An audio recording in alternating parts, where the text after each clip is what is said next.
جو مسلم لیگ نواز کے سرکردہ رہنما جو ہیں وہ بھی اب یہ کہہ رہے ہیں کہ جناب اگر ہم عمران خان صاحب کے مطالبات مان لیتے ہیں، ہم تینوں مان لیتے ہیں، تینوں مطالبات، یا پھر اگر فوج یہ مطالبات مان لیتی ہے، جن عاصم منیر صاحب مان لیتے ہیں، تو پھر اس کا مطلب تو یہ ہے کہ ہم اڈیالہ جیل میں ہوں گے سارے کے سارے۔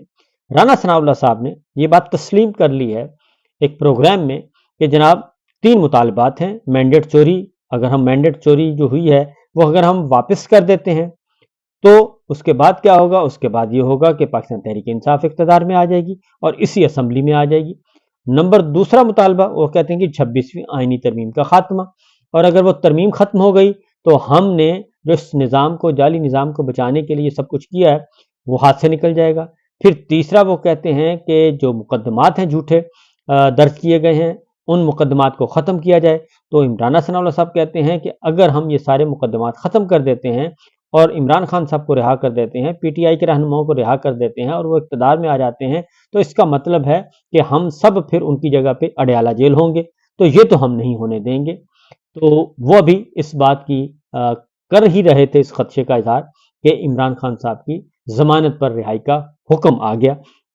اب جو ہے ان کے پاس آپشنز جو ہیں وہ بہت کم ہیں۔ ذرا تھوڑا سا آپ کے پاس خبریں میں آپ کے ساتھ شیئر کر لیتا ہوں۔ ایک تو یہ کہ جو عمران خان صاحب کے خلاف مقدمات درج ہوئے ہیں، آپ اس سے اندازہ لگا لیں گے کہ کیا ہو رہا ہے، اور ابھی بھی یہ باز نہیں آ رہے۔ آج لاہور ہائی کورٹ میں رپورٹ سبمٹ کی گئی ہے اور اس میں 54 کیسز جو ہیں وہ پنجاب میں درج ہیں، 54 کیسز درج ہیں جی، اور ان میں لاہور میں 21 ہیں، راول پنڈی ڈویژن میں 19 کیسز درج ہیں عمران خان صاحب کے خلاف، صرف عمران خان کے، اور فیصل آباد ڈویژن میں 5 ہیں، گجرانوالہ ڈویژن میں 1 مقدمہ درج ہے، شیخوپورہ میں 7 مقدمے درج ہیں، سرگودا ڈویژن میں 1 مقدمہ درج ہے، اور یہ مقدمات 54 کل مقدمات درج ہیں، جبکہ 62 مقدمات اسلام آباد کی حدود میں درج ہیں۔ آپ اس سے اندازہ کر سکتے ہیں کہ 120 مقدمات تو یہ ہیں جو کہ عمران خان کے خلاف درج ہیں، اور اس سے یہ عالمی سطح پہ اسی لیے یہ بدنام ہو رہے ہیں، اسی لیے پاکستان بدنام ہو رہا ہے کہ بنیادی انسانی حقوق کو پامال کیے جا رہے ہیں، اور پھر کینیڈا سے بھی وہ ریزولوشن 2 قراردادیں وہاں سے بھی منظور کر لی گئی ہیں، اور اس میں بھی مطالبہ کر دیا گیا ہے کہ جناب خاص طور پہ انہوں نے کہا ہے کہ کینیڈین پارلیمنٹ میں 2 پیٹیشنز آئی ہیں، اس میں یہ کہا گیا ہے کہ نمبر 1 یہ کہ آپ جو پاکستان میں بنیادی انسانی حقوق اور عمران خان صاحب کو غلط طور پہ جیل میں رکھنا اور سیاسی کارکنوں پہ جو سیاسی انتقام کا نشانہ بنایا جا رہا ہے، اس ساری صورتحال کا کینیڈین گورنمنٹ جائزہ لے،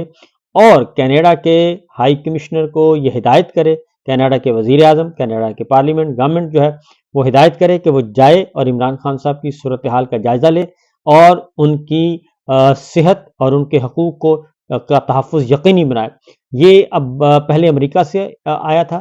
پہلے امریکہ نے یہ سب کچھ کیا، پھر اقوام متحدہ سے آئی اطلاع، پھر برطانیہ سے، اور اب کینیڈین پارلیمنٹ سے بھی یہ آواز آ چکی ہے، اور یہ قراردادیں 2 پیٹیشنز جو ہیں وہ منظور ہو چکی ہیں۔ تو یہ معاملہ جو ہے وہ پھیلتا جا رہا ہے عالمی سطح پہ، اور پریشر جو ہے وہ پاکستان پہ بڑھتا جا رہا ہے، اور شاید نون لیگ کو اس بات کا اندازہ نہیں ہے کہ عالمی دباؤ جو ہے وہ بہت زیادہ خوفناک ہوتا ہے، اور اس میں نون لیگ جتنا بھی کر لے، جو کچھ بھی کر لے، تو اس کی دال اب گلنے والی نہیں ہے، اور اس کے حالات خراب نظر آ رہے ہیں۔ بہرحال یہ میں نے آپ کو بتایا مقدمات کی تفصیل۔ اب آتے ہیں جی معاملہ چل کہاں رہے ہیں۔ کہیں نہ کہیں بات چیت چل رہی ہے، اور ظاہر ہے بات چیت کس کے ساتھ چل رہی ہے؟ اسٹیبلشمنٹ کے ساتھ چل رہی ہے، اور عمران خان صاحب پاکستان تحریک انصاف کی، اور اس میں علی امین گنڈاپور صاحب جو ہیں وہ کل بھی ان کی ملاقات ہوئی 2 گھنٹے کی، اور آج بھی ان کی ملاقات ہوئی 2 گھنٹے کی، اور بیرسٹر جو ہیں گوہر ان کے ساتھ تھے، اور دونوں رہنماؤں کی ملاقات ہوئی۔ پھر اس کے ساتھ ہی جو کل پرسوں یعنی کہ کل ملاقات ہوئی تو اس میں بیرسٹر گوہر اور علی امین گنڈاپور، تو علی امین گنڈاپور واپس اسلام آباد سے خیبر پختونخوا نہیں گئے، اور وہ رات خیبر پختونخوا ہاؤس میں ہی تھے، اور وہاں پہ پھر بیرسٹر گوہر رات 2 بجے تک وہاں پہ نظر آئے، دیکھے گئے، اور اس کے بعد پھر آج جو ہے اڈیالہ جیل میں پھر ملاقات ہوئی، اور یہ ملاقات بھی اگین 2 گھنٹے سے زیادہ کی تھی، اور دونوں رہنما تھے علی امین گنڈاپور اور بیرسٹر گوہر۔ جو ہماری بات ہوئی ہے جی جو